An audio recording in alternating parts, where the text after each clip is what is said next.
Greetings, this is Stan Hustad, and thank you for taking a little bit of a time to join us for What It Takes, or WIT Conversations. Most of you are students of mine either on the Udemy platform, the YouTube platform, perhaps you take my What It Takes postings, and now it's beginning to spread around the world and jump to other platforms, and perhaps that's where you reach out and perhaps come together. What I want to do is, just as I say, every 7 or 10 days, take just a few minutes to get caught up, perhaps to encourage you, perhaps to teach you something that will be helpful to you, particularly in the classes and courses that you are taking. And always we relate it to the classes and courses that many of you are taking, or the postings or the videos that you're watching on our other platforms. I simply want to encourage you to think about next year. Here is, we are at the midpoint of November. So how do you want your life to be different in 2016? All of you who are studying, taking the classes, you're hoping to increase your chances for being successful in some major life or career or business project. That's why you're trying to overcome some of your fears. That's why you're trying to learn how to get your first job or a better job. Or perhaps you're trying to figure out, does God want me to be an entrepreneur? How can I market and brand myself? How can I sell myself? How can I write a book? All of those are things that many of you have joined me in the courses and classes that we do. So thank you for doing that. Now, I simply say is, in the next year that's before us, let's kind of forget what was behind us, and for many of it's been a difficult year. I've had a number of challenges. There's a good part of this year that I want it to be gone with, because I've got better opportunities, I hope, and better situations ahead, and so do many of you. And that's where we're going to figure out what we want and what it takes. How do you want your life to be different? Now, what you will discover, that one of the primary points of reference for those of us is that I believe in what I call the 3% formula. And we teach it all the time, and we have WIT classes on that, and perhaps you'll be able to discover a little bit more about it. But here's the origins of it. It was discovered that 3% of the population really know who they are, what they want out of life, and they're working a plan to achieve that. 3%.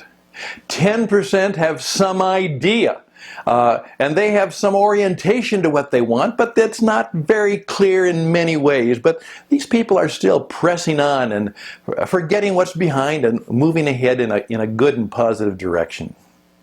However, the vast majority of people, 60%, have a lot of hopes and wants and wishes and perhaps some dreams and some aspirations, but they have no concise plan about how they are going to make things different, what kind of moves they're going to make, what kind of things they're going to seek to try and do, what they're going to try and learn. They have aspirations, but they don't have plans and desires and achievements that are fully baked. I mean, you know what you're going after.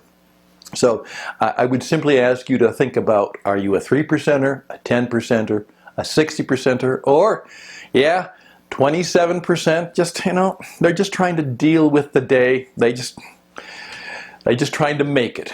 Now, I understand that. I've been there, and I've worked with people who are there. And life can do that to us, where we're just trying to make it, one day at a time. But the way we move past that lifestyle, that way of thinking, is to begin to work the mental and emotional and spiritual and then physical discipline to change the things that we can. Let's see if we can do that. And what I would simply ask you to do right now is to, as I said last time, there are two great questions. What do you want? As I say, the master teacher, Jesus of Nazareth, said, what do you want me to do for you? He asked that question on a number of occasions. What do you want? Then, what do you have to offer? What are you going to offer other people to get what you want? One of the experiences that took place for me a number of years ago when I was just first starting out, some gentleman who appreciated me had given me the name of one of his colleagues to call on. And so I kind of messed up my courage, and it was really hard.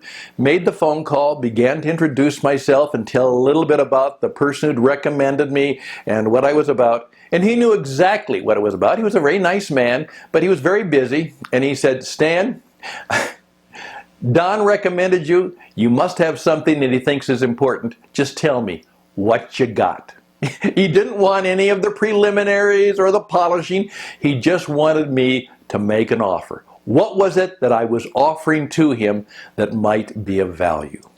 And so oftentimes I say, what we need to do is approach life with what do we want and what do we got? What do we got to give to people so that we can get some of the things that we want out of life? So that it can be a very positive transaction, an exchange of goods and services in which everybody wins, and they win in the right way.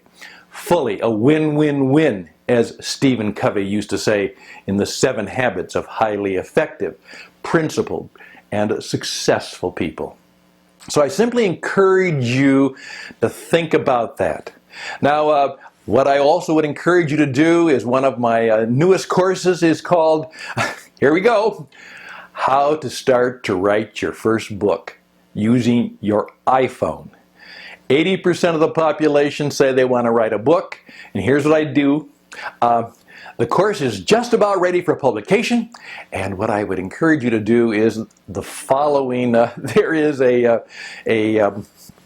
another YouTube link, and what it's to is to the very first preview show of How to Start to Write Your First Book Using Your iPhone.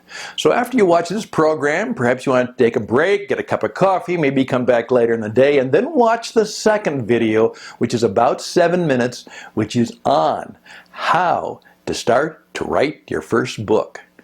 Talkers are hawkers, someone told me.